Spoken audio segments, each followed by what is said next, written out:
Let us put ourselves in the holy presence of the Lord, as we all say, in the name of the Father, the Son, and the Holy Spirit. Amen. Dear Father, we thank you for everyone gathered here now. We thank you that you know each one of us by name and have caused us to walk with you. We say that we are dependent on you and our trust is in you completely. As we surrender ourselves with adoration, we welcome you amongst us today and celebrate the gift of life that you lavish upon each one of us.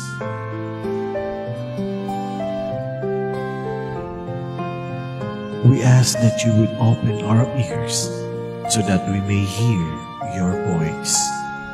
Open our minds so that we may receive your eternal wisdom. Open our spirits so that we may know your leading and guidance. And open our hearts so that we may receive your wonderful love.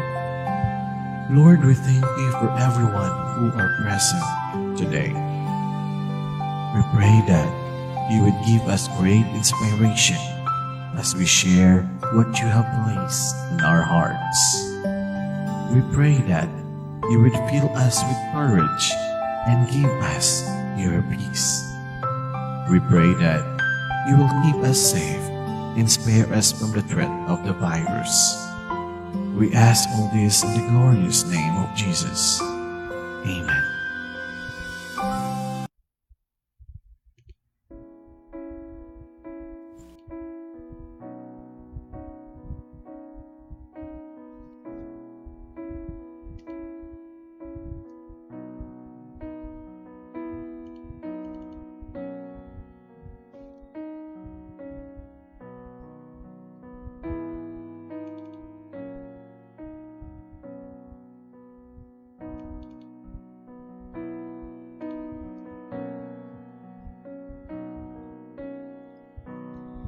Good evening!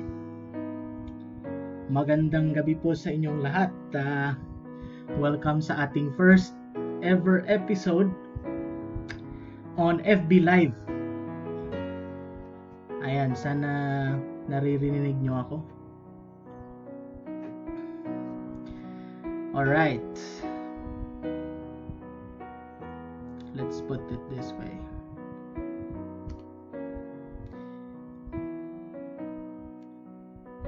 Ngayong gabi po, ang pag-uusapan natin ay I'm sure napakaganda ng I hope this will somehow minister to all of us, no? Itong pag-uusapan natin from the Word of God. And it's about worry. It's about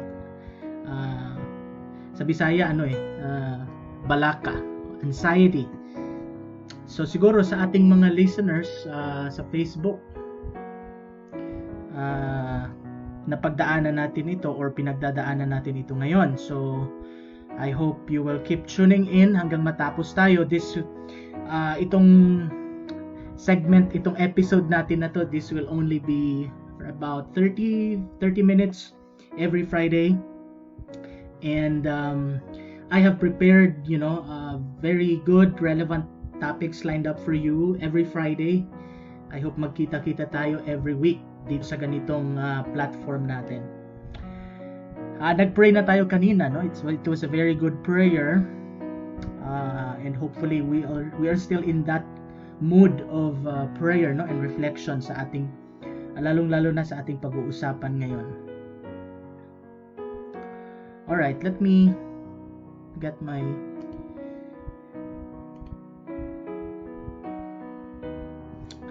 Okay, first of all, I'd like to ask a question. Sino sa atin ang worried ngayon? And before I proceed, I'd just like to greet yung mga nanonood sa atin sa Facebook live so far. Si Pastor Don. Pastor Don Dulaca, Roniel Mark, hello. Good evening. Ayan, so you may you may want to share the live streaming so mas marami ang makakanood. By the way, yung atin pong passage ay makikita sa Philippians 4 verses 6 to 7. Ayan po yung ating pag-uusapan. But again, I'd like to go back to my question a while ago, and it said, what are you worried about today? Maybe you are like most people now, worried masyado sila. No? But whatever you are worried about, it has probably has something to do with the pandemic that we all are going through today, no? Yung pinagdadaanan natin ngayon.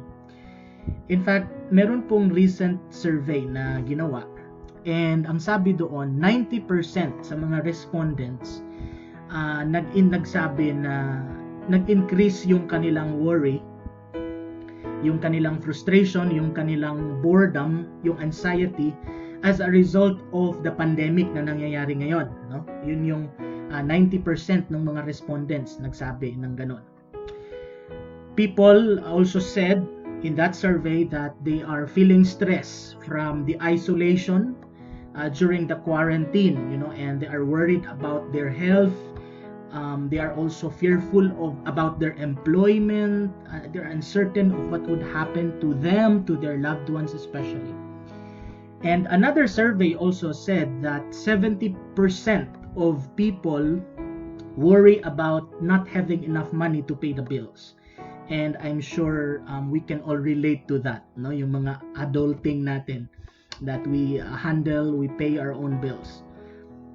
And I think that is true because we do not know what to expect. We do not know hindi natin alam yung ano yung hinaharap, yung future, yung darating sa buhay natin. And if you're that person now, I cannot blame you for feeling that way or for having that feeling of uncertainty, no? Or you're a bit uneasy, especially as you think about the next few months. Because the truth is, we really do not know what to expect. All right? A few years ago, an organization called Benenden Health commissioned a survey, and they discovered the most common sources of worry. So sa survey nila, in-identify nila yung source of worry. Bakit ba tayo nag-worry? And doon sa survey nila, a few years ago, naglabas sila ng top 10 reasons or sources of worry. Magsimula tayo sa number 10, no? From the bottom to the top. The list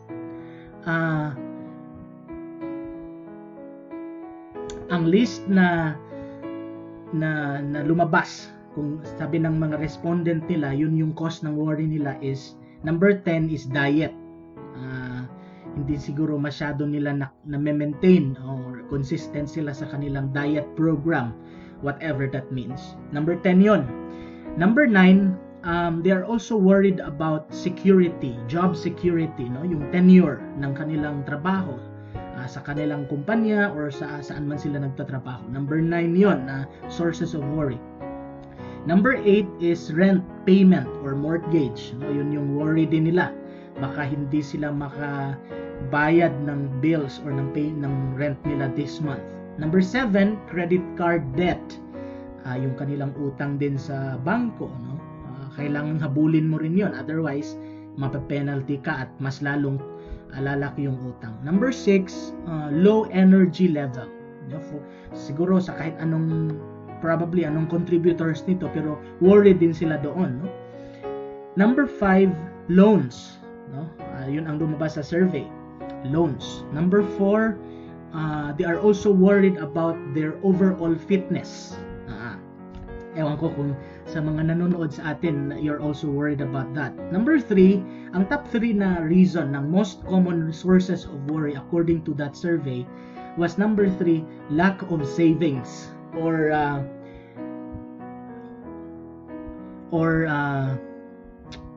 financial future.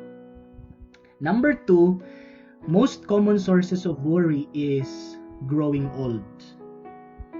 Hindi pa siguro ako dumating doon sa point na yon na you are worried about your age or dahil matanda ka na. Pero ito yung number one na common source of worry according to this survey is number one is overweight. Ewan ko, siguro ginawa ito somewhere na talagang worried sila dito, itong overweight na problema. Kaya yun ang pinaka lumabas na top 1 or most common reason or source of worry. So yun, no? Top 10. Now, if you think about that, kung titingnan natin maigi yung list na yon, yung top 10 reason na yon, mapapansin natin, ang observation ko doon is number 1, those items fall into 2 categories lang. No? Kung titingnan mo yung top 10 hanggang top 1, mapapaloob lang siya sa dalawang categories, yung mga nabanggit na mga common sources of worry. And itong dalawang category na to is health and finances. So, kung papansinin mo yung mga common sources of worry ng mga tao ngayon, it all boils down to these 2 categories, health and finances. And another observation from that is these two categories, health and finances, are universal human concerns. Whether you come from any part of the world, we all face all this, itong ganitong klaseng concerns. And the number 3 observation is these are issues that will be with us as long as we live. Hindi natin ito pwedeng dili na ito pwedeng mabiyaan, no? This will always be with us as long as we live. No, this will always become a common source of worry on our part, no, yung health and finances. That's the truth, no? We worry about health, we worry about finances. Now, with that, health and finances, dagdag mo pa ngayon yung coronavirus, dagdag mo pa ngayon yung pandemic. No wonder we have, a lot of people now, they have trouble sleeping. No wonder most people now are under so much pressure, probably on all sides. And no wonder we find it hard also to concentrate, especially when we go to when we report to our workplace and all. No? Mahirapan tayo because ito yung mga iniisip natin. Have you ever wondered how much time you spend worrying? I think that would be a good question to ask, tonight. How have you ever wondered how much time you spend worrying? It's probably more than you think. The same survey asked people how much time they spend worrying. May survey din na ginawa at yung tanong is how much time they spend worrying. Ito yung lumabas. Here's what they found out. Listen. Each week, average people spend 14 hours worrying. Each week, 14 hours. That equals to 744 hours of worry each year, which turns into about 45,000 hours of worry over your lifetime. So if you live about 70, 75, 80 years, that would be approximately your number of hours spent worrying. 45 hours. 45,000 hours. That equals to 1,885 days in a lifetime spent doing nothing but worry. Which means to say that we spend about 5 years of our lifetime captured by worry. For most people, it's not just one thing, but many things wrapped up all together. So, hindi lang siguro yung top 10 na lumabas sa survey yung nagiging sources of worry nila. Maybe for some people, the list might be endless, no? Yung mga reasons why they worry. It's probably a job, a school, money, about work, about their health, the bills, about probably their husband or their wife, their ex-husband or their ex-wife, their in-laws, probably about their grown-up kids, and on and on. The list is endless. What it simply tells us, my friends, is that worry squeezes the mind. Let me say that again. Worry squeezes the mind. Let me give you a simple definition.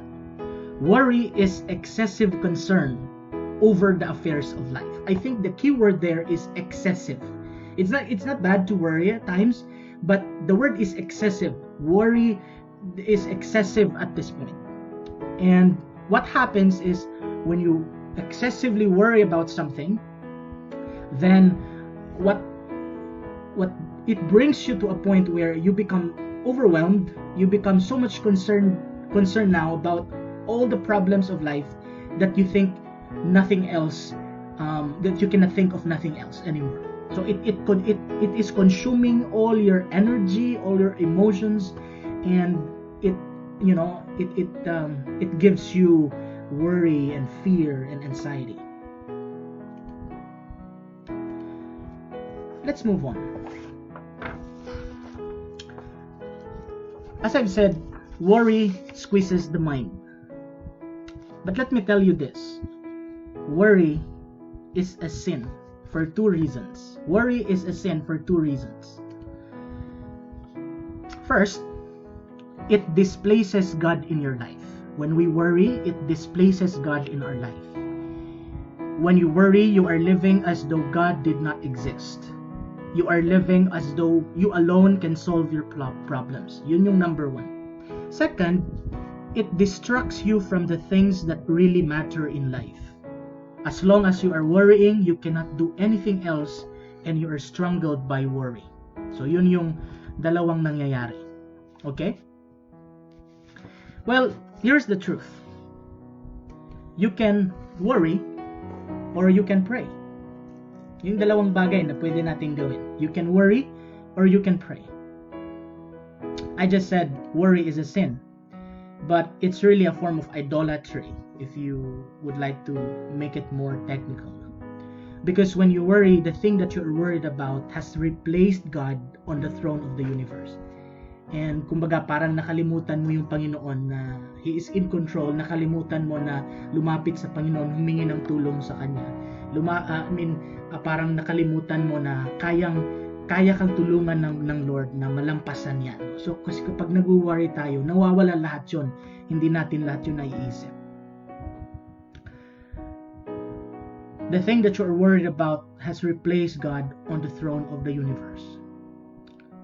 Well, as soon as I say that, maybe you may want to argue and say, Pastor, you really don't know what I'm going through right now. How can I be cheerful when my family is falling apart? How can I not worry what if one of my family or my relatives got infected with COVID? How can I rejoice with that?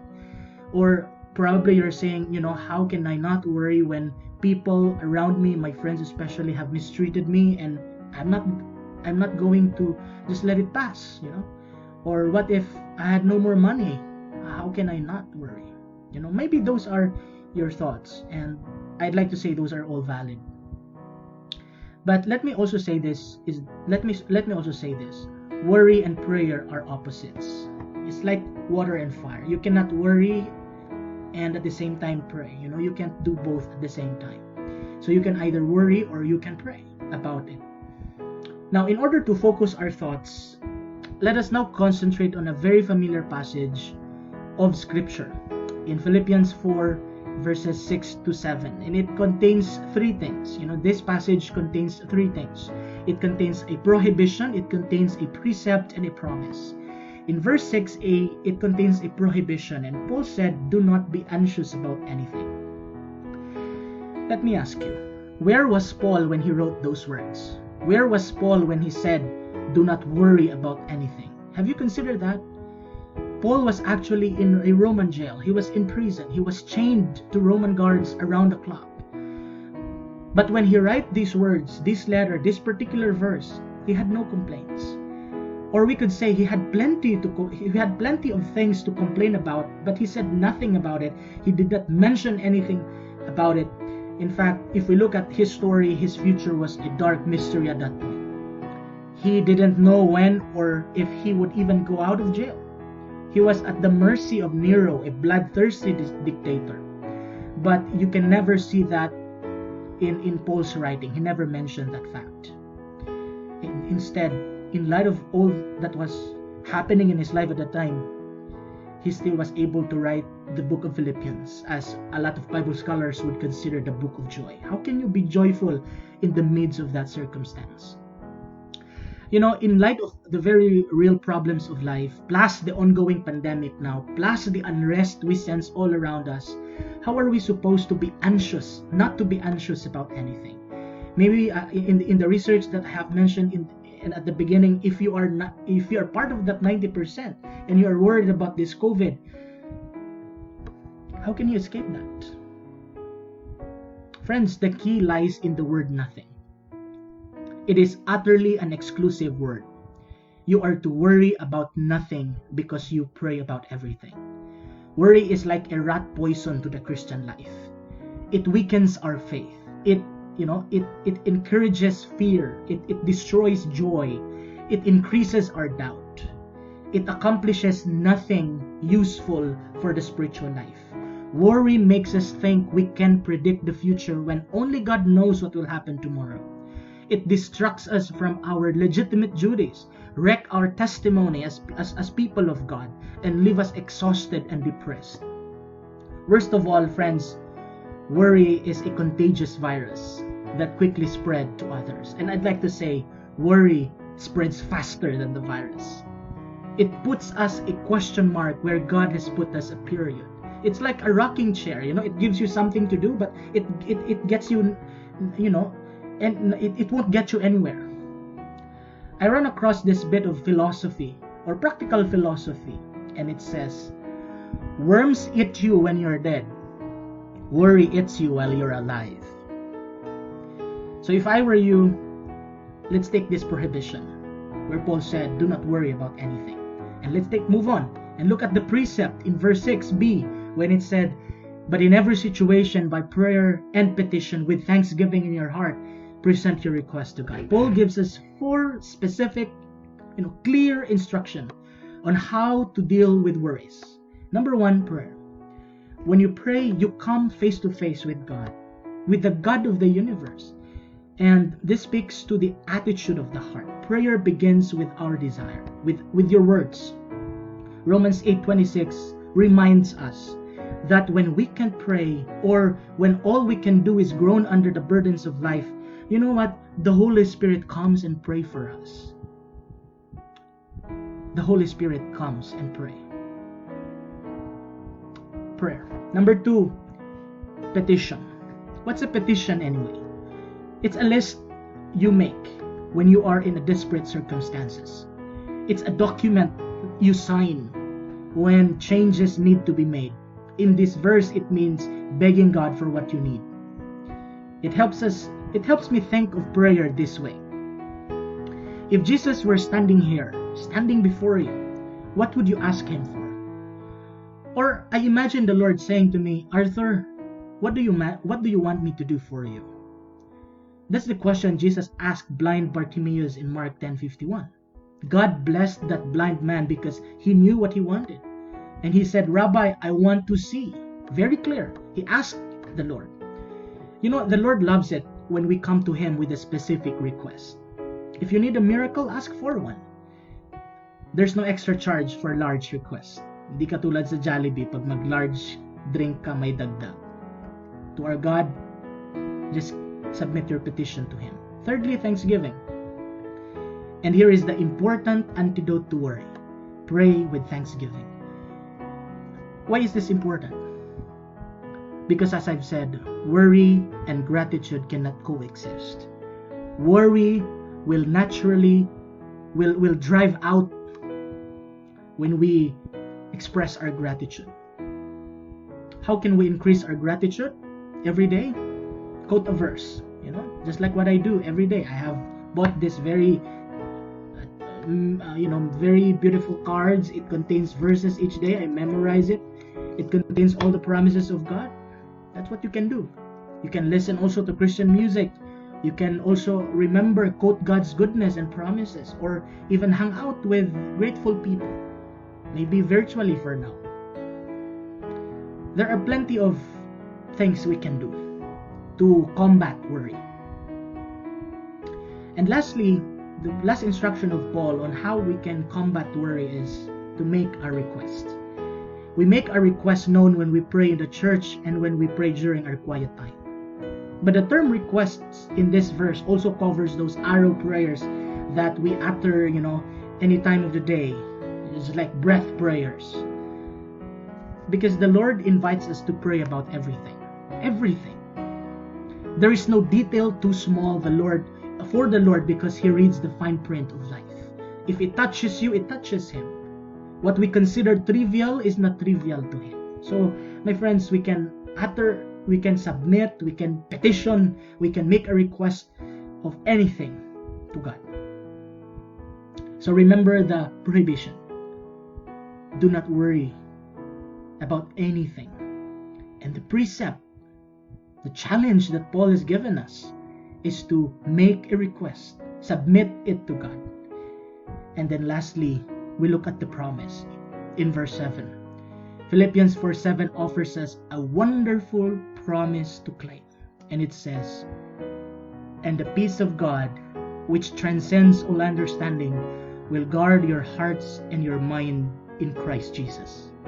I like that. When you take your burdens to the Lord, He replaces your worries with something much greater. He replaces it with His peace. And that kind of peace passes all understanding. You know, friends, when we follow God's plan, God sends His peace to stand at the door of our heart. We cannot define this peace, but we know what it is. When peace guards your heart, you can stay calm when the whole world goes around you. When peace guards your heart, you can have the joy even when your heart is breaking apart. God's peace delivers you from bitterness. It delivers you from despair, from anger, from dishonesty, from greed, from pessimism. It transcends human understanding because it comes down from heaven. It doesn't come from anything else. It comes down from heaven to each of our hearts. You can have that peace anytime you want it. God's peace can be yours if you lay hold of Jesus by faith. And here's the big promise for you tonight. You can have the peace of God. Are you worried about your finances? Or if you're a parent, worried about your kids? God offers you His peace. Are you anxious about the test result of your doctor? From your doctor, you can have peace while you wait. Are you concerned about this pandemic, this coronavirus? God's peace will guard your heart. God issues the same invitation to all of us tonight. Take your worries, take your cares, take your burdens, take all your anxieties, and give it to Him. Give it to God. Take your burdens to the Lord. But you know, the problem sometimes is, yes, we lay down our burdens to God, we give it to Him, but we take it back. You know, just like a fisherman, when he throws the net into the sea, he reels it back again. Many of us can identify with that. But you know, none of us know what tomorrow will bring. We've all learned in the last few months during this pandemic that our plans and God's plans are not always the same. But we need not to give way to fear because our future is in the Lord's hands. We will be all right no matter what happens. In times like this, my friends, we discover what we believe. Anyone can trust the Lord when life is good, when no one is sick, when we have the money in the bank, when our church is happy and healthy and our kids or your relatives are doing well. But it's a bigger challenge to rejoice and give thanks and walk by faith when the schools are closed, when the churches are closed, when our boss would say, "We're going to have to let you go." We argue constantly about politics now, and our church cannot meet. Or maybe some of our friends would test positive for the COVID-19. I wish I could say that things will be better in the coming months. I wish I could say that. That might be true, I hope it is, but only the Lord knows for sure. So the question becomes, will we trust the Lord or will we give in to worry? Your answer goes a long way to determine your impact on your family, your friends, and your neighbors. But let me tell you tonight, my friends, the world wants to know if what we believe is real. Can you handle hard times? Will you still trust Jesus in uncertain days?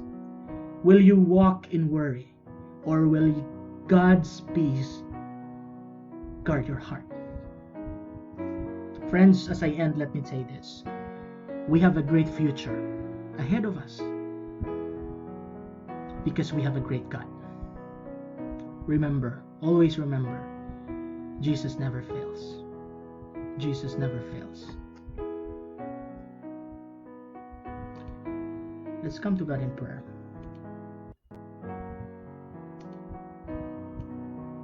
Our Father in God,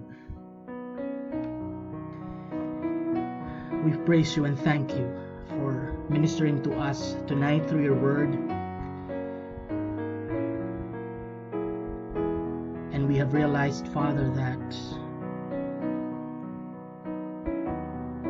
we need not worry and feel anxious of anything,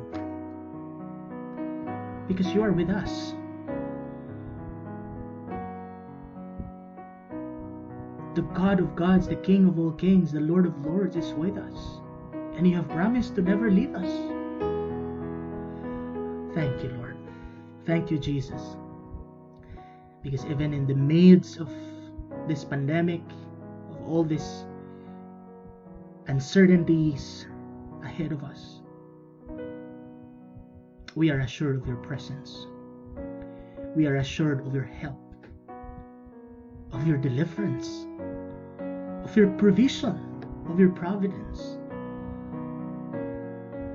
If we think about that, if we think about your love, if we think about your promises, we can't help but to increase our faith and trust and dependence on you, and subtract our fears and worry. Father, I pray that you will cultivate your word in our hearts tonight. God, Holy Spirit, I ask that you will continue to minister to your people, even to those who have joined me here tonight through the Facebook Live. I pray that you will continue to speak to us and give us that courage, that boldness to continue to serve you and to glorify you in this life. For this I ask in Jesus' name. Amen. Thank you all for a very wonderful time. I hope you have learned something. We have learned so much from our sharing tonight, and I'm also grateful for you joining me in this Facebook Live. I hope to see you on next Friday, on our next episode here, All for God Vlogs. And keep tuning in. I have a page, All for God Vlogs. You may want to like it and follow for Bible verses, for some encouraging quotes and videos and music, and like this every Friday for our time of meditation and prayer. So thank you all for watching and for joining me. I hope to see you next Friday. But don't forget to like and share this live so others may also may be able to watch and be also ministered with the word of God that I have just shared with you tonight. So I pray and I speak for blessings for all of you, wherever you are right now, especially those who were affected by the recent typhoon. I pray that the Lord will continue to give us His peace and His protection and His provision. The Lord bless you and keep you and make His face shine on you, and may He grant you His peace. Sweet shalom. God bless.